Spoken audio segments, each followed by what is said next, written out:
Hello বন্ধুরা, দেখতে পাচ্ছ মাঠ দিয়ে হেঁটে যাচ্ছি আমি, আমার বর, আমার ছেলে।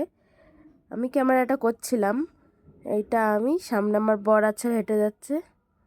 তো আমাদের এখানে মাঠের মধ্যে একটা কীর্তন হয়, একদিনের মেলা হয়, সেখানে খিচুড়ি খেতে যাচ্ছি। অনেক জায়গা থেকে, মানে মাঠের আশেপাশে যাদের বাড়ি তারাও আসে, অনেক দূর দূর থেকে সবাই মাঠ দিয়েই যায়।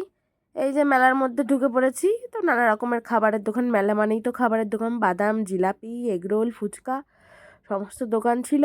এখানে একটু কীর্তন হচ্ছিলো, কীর্তনও একটু তুলে নিলাম।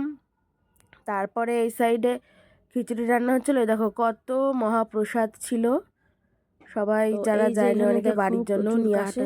3টে কড়াইয়ে খিচুড়ি রান্না চলছিল, খিচুড়ি আর দিয়েছিল পালং শাকের একটা তরকারি। তো ঠাকুরের ছবিও একটু তুলে নিয়েছিলাম, এখানে আবার একটু চরণামৃতও নিয়ে নিয়েছিলাম। আমরা 3জনাই ঠাকুরকে প্রণাম করে নিলাম।